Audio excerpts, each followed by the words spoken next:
Hey guys, you know, I've made a lot of new friends here on TikTok, and it's been such a blessing in my life that I didn't expect.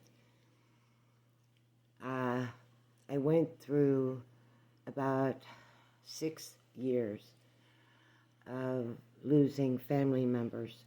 No one died, well, one died by suicide, none died by accidents. They all died of either cancer or old age. And it was very difficult to lose the people who were so influential when I was a child. I think I see it for certain in the way my brain works and the way it took a toll on my body. My mother passed away at 76 years old. Incredible woman. She never thought I saw her like that. Never.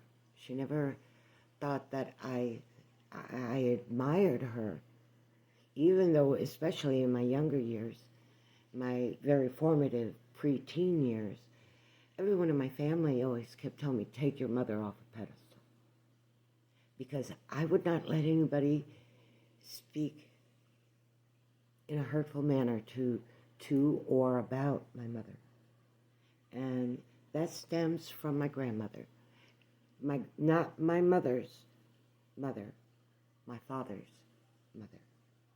She said horrible things that were not true about my mother. And I spent from birth until I was old enough to start kindergarten at 5 years old. All of that time was spent with my mother. I never was with anyone else. My father would be around occasionally, but that's it. Well, in the years, 7 years or so, I lost my father, and I say fathers because I have lost now all three men who were fathers to me.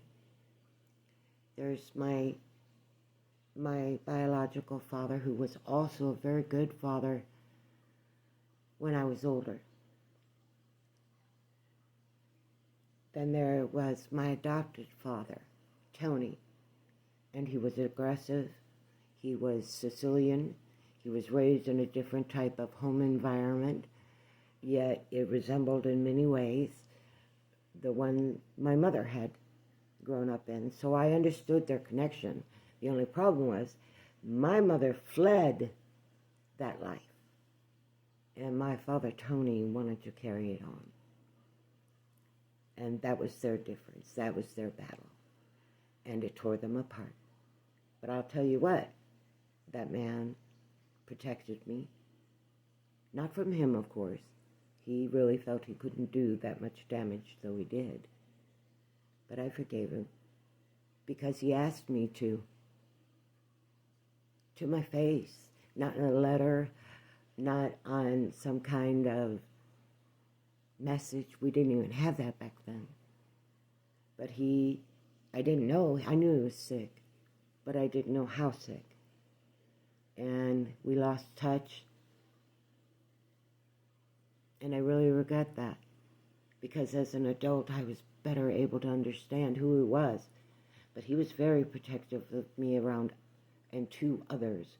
He was aggressive because he told me straight out that he considered me too beautiful to be unaccompanied by a strong man who is willing to protect and defend me.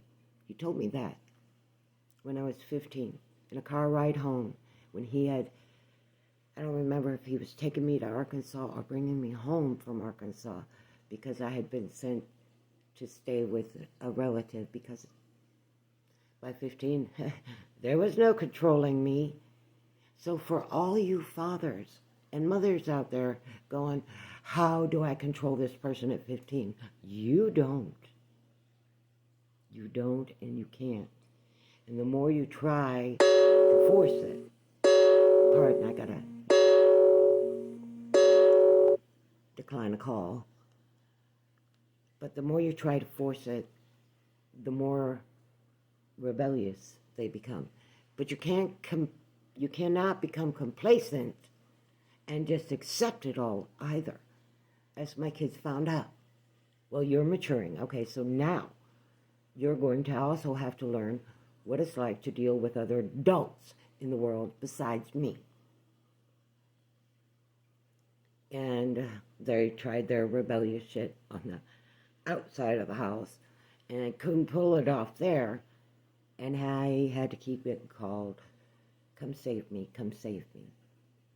But that seems to have been my whole role throughout my life, not just for my children, for many other people. Even my husband of almost 30 years has said, "You saved me. You have no idea what you saved me from." And if I did, I'm glad. I'm grateful. Okay, I'm going to be honest with you why I'm doing this and making it actually a longer video. Because I'm the one trying to get out into the world again. I have been so dedicated to my children and my family and our impoverished,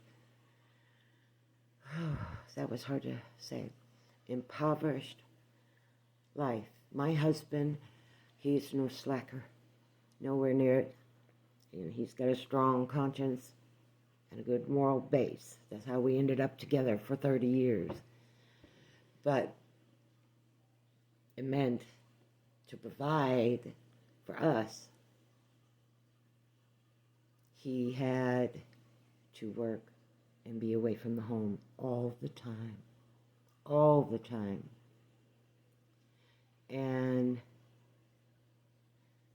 it wore more on him than it did me. By that point in my life, after the first 2 failed marriages, it was okay that my husband was not always, up my butt. You know, I needed breathing space so I could raise the kids, so I could focus mainly on them. But sadly, a lot of time, as the kids got older, he'd come home to a very upset me. And it was hard for him to see me like that. But this was bad behaviors my children had learned from me and their biological father during our time together while they were younger. This was our influence over them. And let me tell you something. I see my children fight against that very thing in their own lives to keep their children protected from the things that I could not protect mine from. But because I could not protect them from it, I had to get out so I could take them into another environment. Sometimes you got to break your own heart to do what's right. And if you don't, I'm sorry, it's an act of cowardliness. I know I have refrained from doing that many times. So we're all guilty of it. But it comes to a point after enough repetitiveness of it. You say, okay, we're not getting anywhere. And our children are only learning to be like we are if we don't stop it and get control of ourselves. So sometimes that means, now I want you to know, I'm still friends with their father. I care deeply for him. I would never want any harm to come from him or for him. He's had enough. His life has been traumatic from probably, birth maybe. I know mine was, but that was what brought us together. Okay, folks, I'm running out of time. So if you want to see part 2, let me know. Or check in later, because I'm going to put it in there. It's a run-in today, and I need a place to put it. Might hear some interesting things. Like, share, comment, follow. Don't bully. Be polite. I love dealing with people.